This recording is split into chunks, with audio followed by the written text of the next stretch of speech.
What's up, everybody? Happy Monday. Hope all you had a great day today. Hope you had a wonderful weekend. Getting into this episode of GH. Listen, what the hell is Cyrus Renault up to now? Because he was asking Lulu all these questions about Laura. Speaking of Laura, where the hell is Laura? Because last I heard she was in DC. I'm like, where's my boo? Where's Jeannie Francis? Where's my boo? That's all I want to know. Because since we got back from break, I haven't seen her. And I want to see her. But Cyrus is creepy as shit. Like, he asking all these questions. Oh, where's Laura?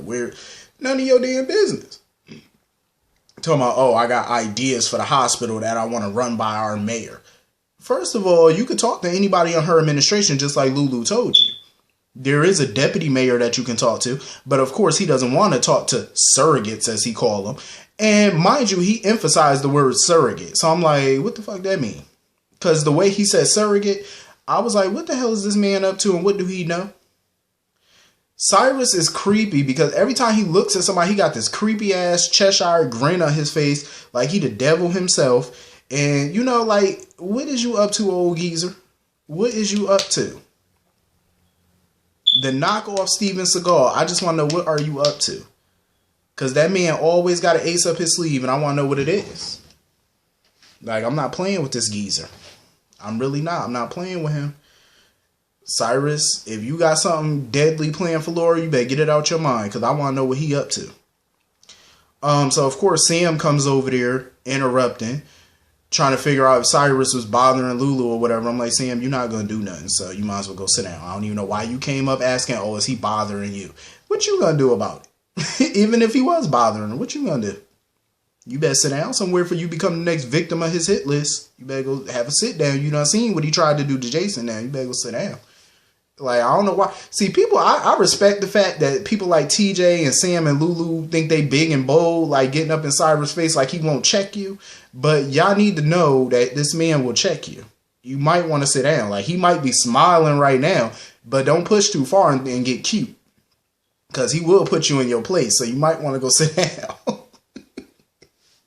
I'm just saying, go sit down. Y'all keep getting up in this man's face like it's all good. Y'all must not know him. Y'all keep saying how dangerous he is to check his resume. You better sit down.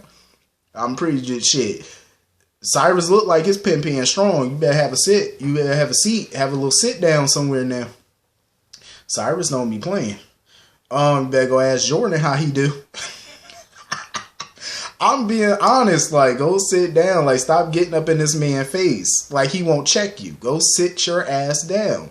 I'm tired of them flying up in this man's face like he boo-boo the fool, like he's scared of y'all. Go sit down. And then Peter and Maxie come over there because they were talking about Neil, his overdose and stuff. And Sam and Lulu thought Cyrus had something to do with the overdose. And Maxie talking about she find it hard to believe because everybody knows Sonny runs that town. Okay, here's the gotcha. Everybody knows Sonny's the Don of Port Charles. We get that.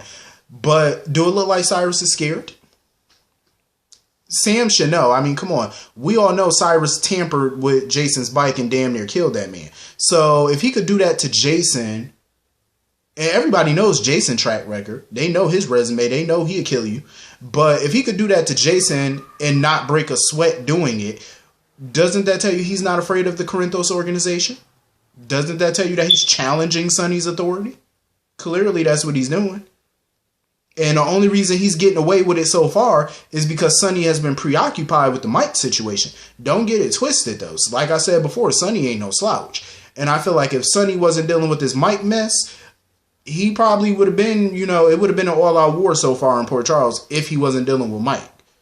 But, Sonny and Jason ain't no fool. They know dealing with Cyrus, you got to be a little bit delicate because he's presenting himself as a legit businessman, the new chairman of the board of the hospital. So they got to do this thing a little bit different. You know what I mean? It's not like going after Anthony Zakara or something like that because Anthony wasn't no pillar of the community.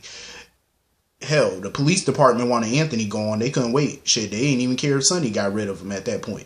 So it's a little different with Cyrus. You got to come at him a little different because Jordan made it very clear that if Cyrus ended up dead, she was coming at Sonny. So they got to be, a little bit delicate on this one. They got to make sure that it's clean. It's no evidence behind. They got to, just make sure all their ducks are in a row. So, of course, Sam, you could tell Sam did not want to be around Peter when him and Maxie were over there. And, of course, Maxie asked her about that because Sam has yet to congratulate Maxie on her baby. First of all, Maxie, I'm sorry, but I love you, but I will not be congratulating you my damn self on that child, on that demon spawn. I just won't. All children are a blessing. I will say that, God bless. All children are a blessing, but not that spawn. That's the spawn of Satan right there. That child got Faison DNA. So, yeah, I know what people are going to say. Well, Nathan got Faison's DNA too. Yeah, but that's different, though. That's different. First of all, Peter was raised to be hateful and crazy and all that stuff. Nathan was raised with a kind heart. There's a difference. That's like day and night.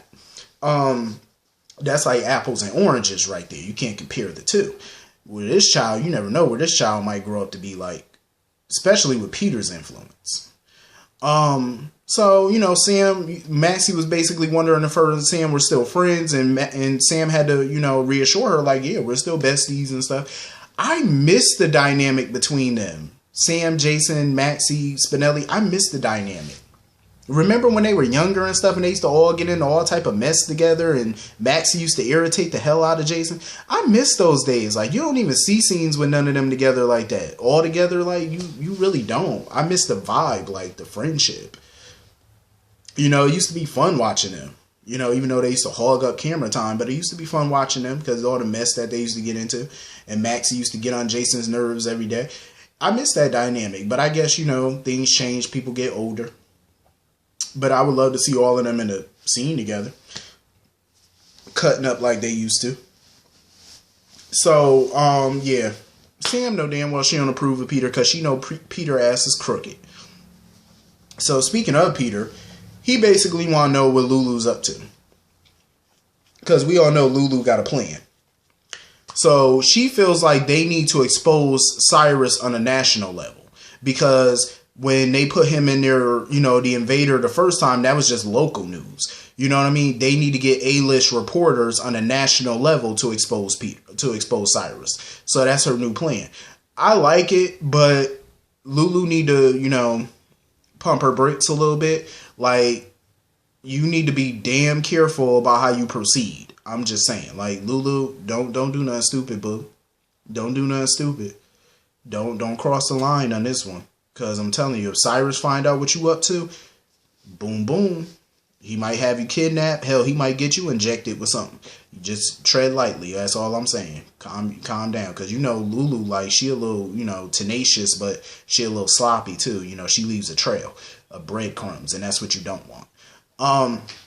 So, speaking of Cyrus, I guess his little goon or whatever told him that Neil OD'd off of their product.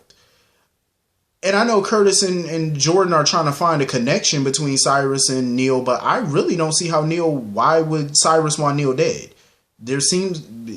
Cyrus seemed like he genuinely didn't know who the hell Neil was. So why would he want him dead? Unless there was something we don't know. But something about this Neil death just don't make sense to me. Why would he shoot up and OD while he's in bed with Alexis? Wouldn't he get up and go to the bathroom or something? And not do that literally right next to her while she's in bed? That just didn't seem like Neil's style. Hell, doing drugs didn't seem like his style, but I guess. But speaking of Jordan and Curtis, so they're sitting here talking about all this nonsense with Cyrus and stuff, and Curtis is basically trying to tell Jordan that she needs to calm down a little bit, not piss Cyrus off or whatever, because it's rubbing off on TJ, because TJ pretty much is rallying the troops at the hospital to basically rebel against Cyrus, and he feels like that's a bad idea. I have to agree. I do agree with that. I feel like that's not good to, poke the bear. That's not smart. Who is this? Ooh. Yeah, I feel like that's not smart to poke the bear because you don't want to piss him off. But I think Cyrus was actually genuinely impressed that TJ was standing up to him. I think he was amused by it, clearly. But you don't want to push too hard to where you turn that amusement into annoyance. Like, you don't want to do that. Cyrus Renault reminds me so much of Scar from The Lion King. Cause you remember Zazu, the little bird and stuff that used to fly around Mufasa? He was like Mufasa's confidant or whatever. Remember how whenever Zazu came around, he used to amuse Scar and stuff like that? Scar found him amusing to a point, but then he started to annoy Scar, and Scar was about to chew his ass up. See, that's kind of what TJ is to Cyrus. He's kind of like Zazu in a way. You know what I mean? Like trying to act all big and bold and stand up to him. And you can see it on Cyrus' face. He's amused for now. But you don't want to turn amusement into annoyance. You don't want to do that. You know what I mean? Like that's, no. Mm-mm. That's why I said, TJ, calm down. Stay in your place before Cyrus puts you in your place. See, that's what I'm talking about. Cyrus just got a lot of damn people he need to put in check. And they keep playing with this man like he's not serious. They keep playing with Cyrus like he a joke. Like, y'all need to stop this foolishness. This man will hurt you. Like, damn, do he gotta demonstrate? Like, Jordan, you need to warn the town folk. Because clearly they don't get it. Damn. I'm just saying, like, stop playing with this man. For y'all get hurt.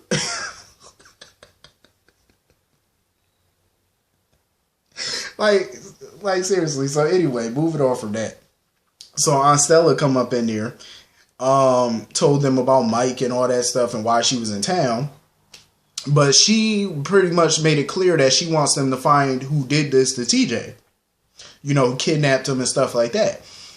And she kind of implied that, it was taking Jordan a long time to figure it out. So Curtis kind of got pissy with her, got a whole attitude, and told her, well, if she can't, support Jordan or whatever, then she should have skipped them this visit and stormed out the office. I said, first of all, the look on Aunt Stella's face looked like she was about 2 seconds away from back smacking Curtis back to next week. You know what I'm saying? Into next week. Because first of all, see, in my household, with my great Aunt Gladys.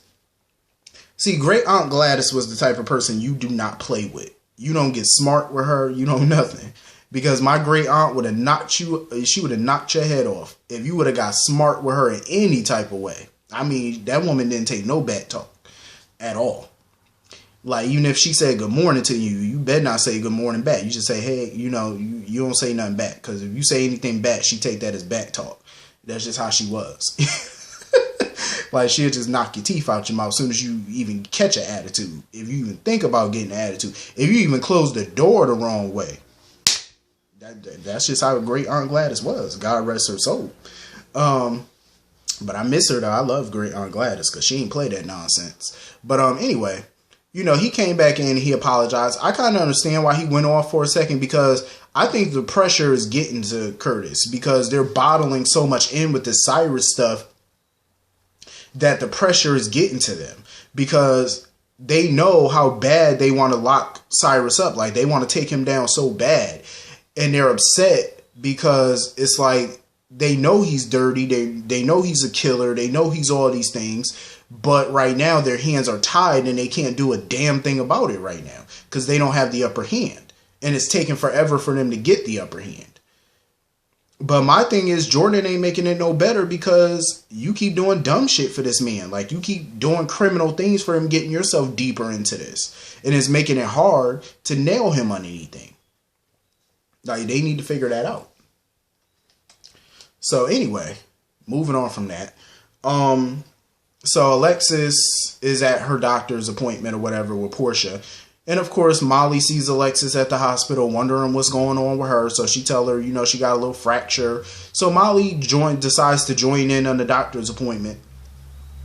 I'm happy that Molly is there for Alexis and that Alexis has the support of her daughters, her family and stuff like that. But Molly was kind of getting on my nerves a little bit because every time Portia would talk, Molly would just interfere. Like, she would just constantly, jump in. It's like, damn, Molly, calm down, let the doctor talk. Like, I understand that you want to ask these questions because these are good questions that she was asking. I just didn't like all that constant jumping in, like, before Portia could barely finish a sentence. It was like she just kept jumping in. It's like, Molly, relax. Because at first Molly thought Alexis had bone cancer and stuff. I'm like, see, stop jumping to conclusions. When she jump into conclusions because she's not allowing Portia to talk. Portia wasn't even done reading the results. And, oh, she got bone cancer. Molly, relax. She didn't even finish what she was saying. Calm your little self down. Like, I understand she's scared for her mother, but relax. So the diagnosis is confirmed and it's official that Alexis has osteoporosis. So, of course, Molly thinks that you can only get that if you were old or whatever because she felt like Alexis was too young to have that. See, that's why I'm happy they're telling this story because there was a lot of misconceptions with osteoporosis. There was a lot of misconceptions with that, and I'm glad that they're telling this story because, first of all, you don't have to be old in order to get it. That's one of those misconceptions. Alexis is over 50, and she's past she's past the menopause stage. She's at the menopause stage, so she can get it. You know what I mean? So basically, Alexis is gonna have to go through a lifestyle change. She's gonna have to take her meds. She's gonna have to do like some weight stuff, some more exercises. She's gonna have to do a lot of different things, but she still can enjoy the things that she wants to do, even with the diagnosis. You know what I'm saying? It's not like it's limiting her or anything like that. You can still live a good life. You know what I mean? Long as she just change her lifestyle, more vitamin C, more vitamin D. You know what I mean? Like, you switch up your lifestyle, she can live a good life. I feel bad for Alexis though, because it's like all of these different things are just hitting her, like a ton of bricks. Like everything's just coming at her like a wave. And it's like she just can't catch a break. You know what I mean? But I hope Alexis gets through this though. I really do. I feel bad for her. So anyway, moving on from that. So Dev goes to see what's his face? Brando. To talk to him about Jocelyn or whatever, that he like her or whatever and he need advice. My whole thing with Dev is like, if you like Jocelyn, be honest with her and let her know that you like her. Because he did blow her off a few months ago when they kissed and all that. So my thing is just tell her how you feel.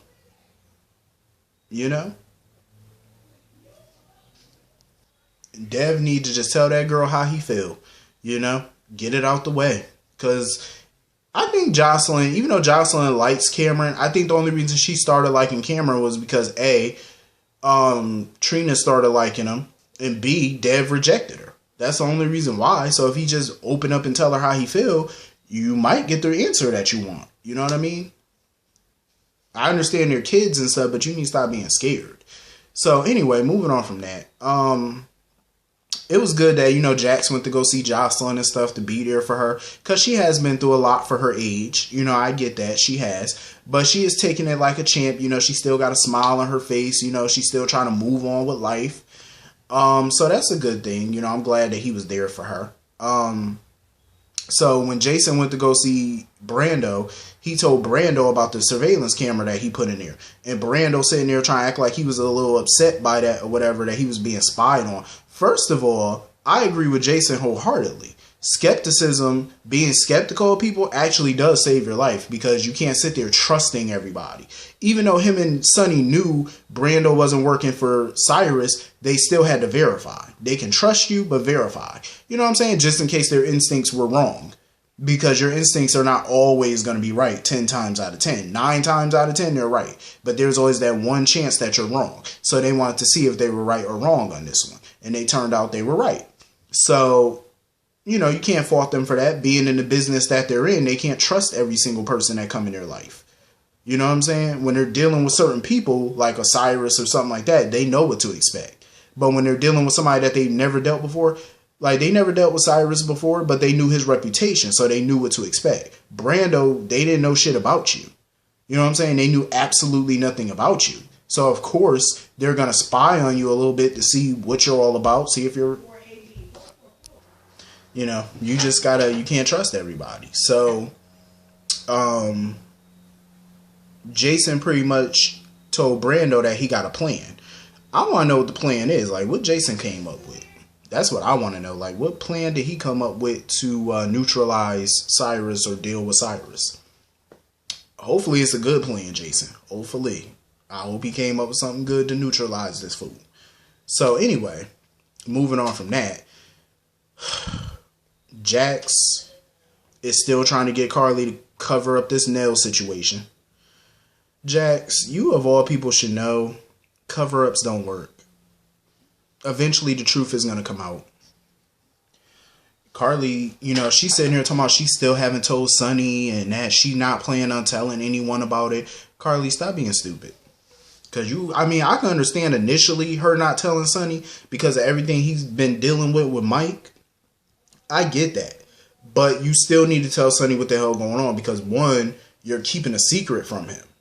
And she was the one not that long ago telling Sonny that she wanted full honesty in their marriage, but yet you're not being honest. You're the one keeping a secret. And not only that, but you're keeping a secret with a man that he hates. That's even worse. So when the shit hit the fan, you know it's going to be some barware getting thrown. Because y'all know how Sonny is when he get mad. He take all that glass and all that stuff from the bar and start throwing it up against the wall and all that mess like a fool. So you know how he do. Throwing it up against like a whole toddler. You know how Sonny act. He got that short man syndrome. That's how he act. So they sitting there talking about that. And of course, Jason comes walking into the living room. I said, hopefully he heard that conversation. So anyway, Ava brought Avery over and stuff like that. And I'm glad that Ava's in a position now where she can have a cordial conversation with Sonny and especially a cordial conversation with Carly. I like it because she basically told Sonny that he should be the one to tell Avery about her grandfather. And when Ava and Nicholas left, Nicholas looked like he done got a haircut. Ava and Nicholas was definitely flirting with each other. I said, Ava and Nicholas done fell in love with each other. I said, okay, I see y'all. They was all smiling at each other from ear to ear and asking where the other one going and all that like a real married couple. I said, okay, I see y'all. Y'all done forgot about that money real quick once y'all done hit them sheets. All right. Ava sitting there smirking like she was digmatized and he smirking like she got that good wop. I said, okay, all right. That's what I'm talking about. Good wop to do it to you, I guess. So anyway, I guess Ava got that wet. So anyway, the saddest scene was Sonny telling Avery about her grandfather. That was the saddest scene. Him explaining it to her and, saying how, Mike had passed on and stuff. That was a sad ass scene right there, because, little kids, they don't process stuff too much.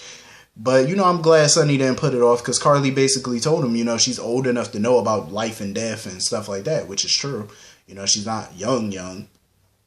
She's old enough. And Sonny ended up finding the half-heart necklace, Nell's necklace. And he asked Avery, was it hers? Like, where'd she get it from? Hopefully that, Jax sees that necklace because, Jax is at the house, so maybe he'll see it too. And tell Nina about it. So anyway, that was pretty much the whole episode. Hit the comment section. Let me know what y'all thought about it. And I will see y'all all later. See y'all later. Peace.